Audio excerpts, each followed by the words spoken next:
Olá, queridos, sejam mais uma vez bem-vindos ao meu canal. Hoje eu quero mostrar para vocês a diferença entre profecia e pregação no ensino do Novo Testamento.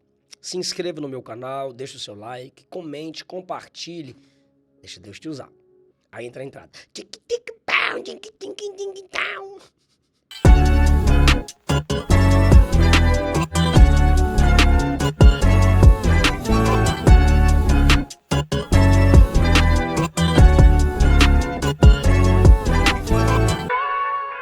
Embora o termo grego usado no Novo Testamento signifique ao pé da letra que profetizar ou profecia ou profeta é ser um porta-voz, um proclamador ou aquele que anuncia alguma coisa ou sobre alguém, é preciso entender que no Novo Testamento a aplicação da profecia ou do ensino profético não significa a mera ideia de comunicar de forma natural uma mensagem.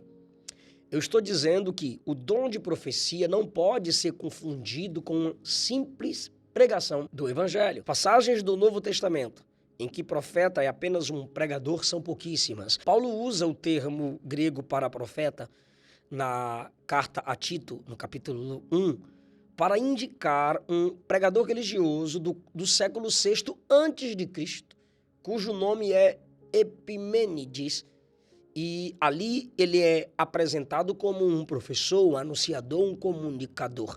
E Paulo usa o mesmo termo grego para profeta, ou alguém que anuncia uma mensagem. Mas a aplicação do termo a esse homem não tem nada a ver com o dom divino de profecia. E profetizar não é apenas pregar a mensagem do reino de Deus. O termo usado para esse homem não tem nada a ver com o dom divino de profetizar ou pregar a mensagem do reino de Deus de forma inspirada sob a direção do Espírito Santo. O que torna uma mensagem que toca a necessidade imediata do ouvinte. O que faz a mensagem ser uma revelação de conhecimento antecipado daquilo que de forma alguma o pregador poderia conhecer sem a inspiração do Espírito, que mostra a onisciência divina, tocando e inspirando o pregador no momento da pregação, é uma profecia. O pregador pode profetizar enquanto prega, mas a profecia no Novo Testamento não diz que o profeta é apenas um pregador. No Novo Testamento, profetizar não é apenas pregar.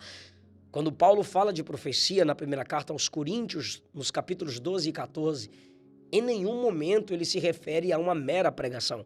A interpretação sensacionista que ser profeta no Novo Testamento nada mais é do que ser um fiel pregador do Evangelho é equivocada. Em seu comentário aos Romanos, no capítulo 12, Calvino, o reformador de Genebra, admite que há algo sobrenatural na profecia quando ele afirma que o conhecimento para fazer uma aplicação no meio da pregação, direcionado à necessidade do ouvinte, pode ser obtido por meio da revelação e da influência especial de Deus. Em outras palavras, ele está dizendo que no momento da aplicação de uma mensagem, uma revelação, uma fala, pode ser fruto não apenas da compreensão do pregador, avaliando as Escrituras, mas pode ser uma mensagem entregue por meio do toque divino, por uma influência divina na mente e no coração do pregador.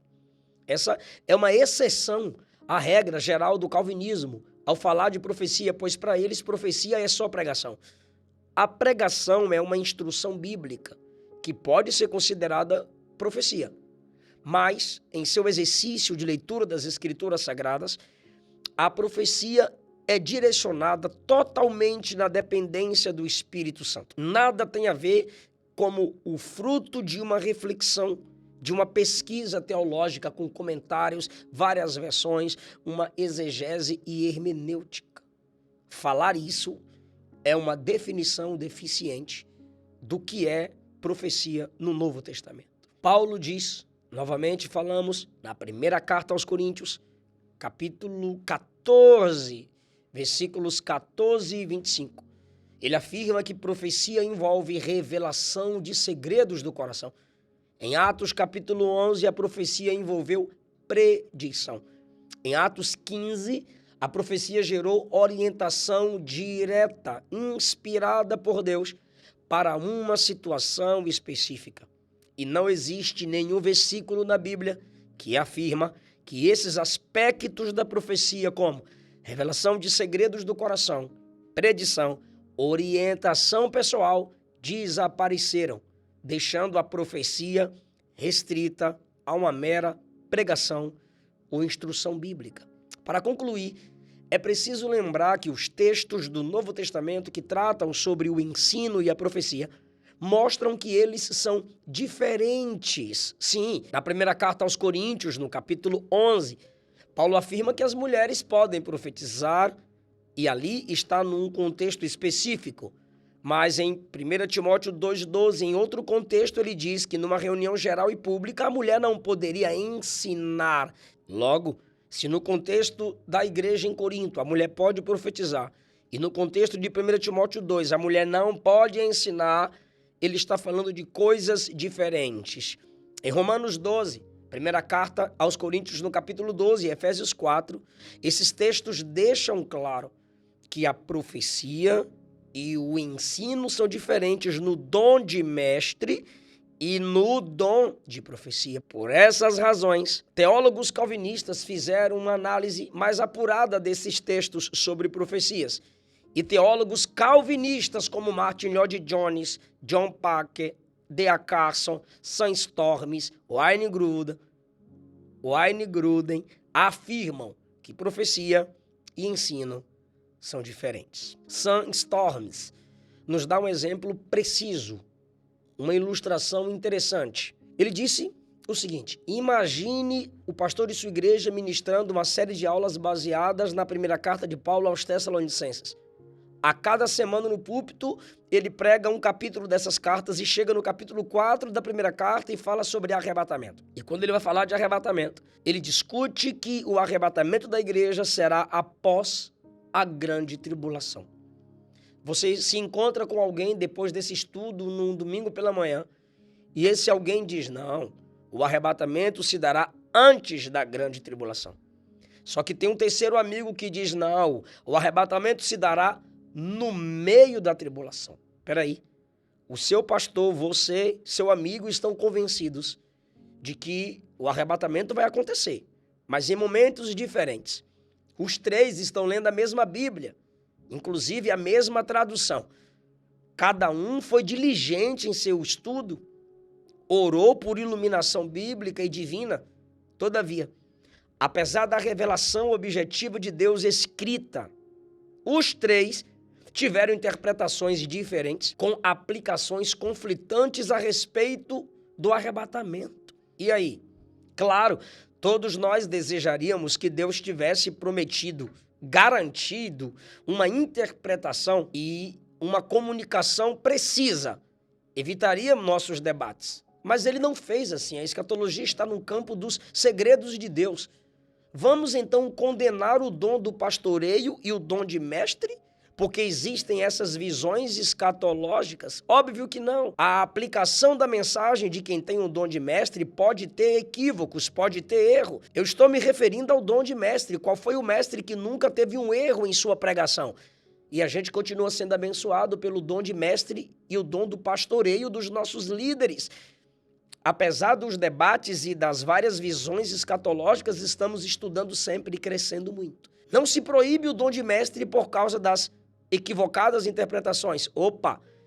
Então a gente vai anular o dom de profecia por causa das falsas profecias? Vamos anular o dom de profecia por causa de alguém que recebeu uma mensagem de Deus, a interpretou incorretamente e passou para alguém de modo incorreto? As habilidades interpretativas dos nossos homiletas, dos nossos mestres, não garantem uma interpretação perfeita. Mas a gente não pode anular e dizer que o dom não é verdadeiro. Da mesma forma, a profecia também se fundamenta numa revelação dada por Deus de uma maneira que excede a percepção comum de todos nós. É Deus que traz uma revelação à mente de quem tem o dom de profecia. Algo não encontrado naquele momento nas Escrituras Sagradas. Porém, Deus nunca revelará algo contrário às Escrituras. Consegue entender? Deus pode revelar algo que não está escrito na Bíblia, como uma informação, uma direção pessoal. Mas Deus nunca dirá algo ao meu respeito ou ao seu respeito, ao contrário do que está escrito. Por ter vindo de Deus, a revelação é perfeita. Ela é isenta de erros, como a Bíblia é a revelação perfeita de Deus. Mas, na hora da profecia, a autoridade também está vindo de Deus, porque o dom de profecia vem de Deus. Mas o dom de profecia não garante uma transmissão perfeita. O profeta pode entender de modo imperfeito o que Deus falou.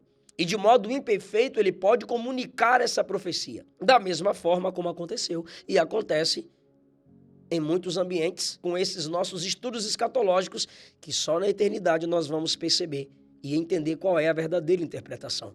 Paulo diz que nossas interpretações escatológicas é como olharmos apenas o reflexo de um espelho obscuro. O dom de profecia pode resultar numa profecia falha, assim como o dom de ensino pode resultar num ensino falho. Portanto, o ensino que é um dom sujeito à falibilidade e mesmo assim edifica e fortalece a igreja, a profecia também é sujeita à falibilidade e ao nosso julgamento, pois a profecia tem que ser julgada pelas Escrituras, mas ela promove a edificação, a exortação e consolação. Ambos os dons sofrem com a imperfeição humana e a necessidade de julgamento à luz das Escrituras, mas ambos continuam edificando a igreja. Já vi pregadores dizerem que o diabo e Deus brigaram pelo trono de Jesus. Já vi pregador calvinista dizer que o Espírito Santo não é onisciente. Já ouvi outro dizer que existe uma espécie de padaria no céu para que os que estão lá, os anjos, comam pães, assim como a gente come pão em padaria. Não temos interpretações esdrúxulas apenas no meio pentecostal ou neopentecostal, que não tem nada a ver com o pentecostalismo clássico. Temos falsas interpretações daqueles que têm o dom de mestre. O dom de mestre continua nesses homens. E não é pelas falhas nas transmissões proféticas que o dom de profecia não precisa mais estar em nossas igrejas. Esse foi o nosso vídeo de hoje. Diga não ao sensacionismo de net e youtubobos, net crentes, que não sabem o que estão falando, que baseiam suas críticas às Assembleias de Deus apenas nos falsos pregadores e nos falsos profetas. Opa, se tem o falso, é porque tem o verdadeiro. Que Deus te abençoe, deixa o seu like, te aguardo no próximo vídeo. Deus abençoe.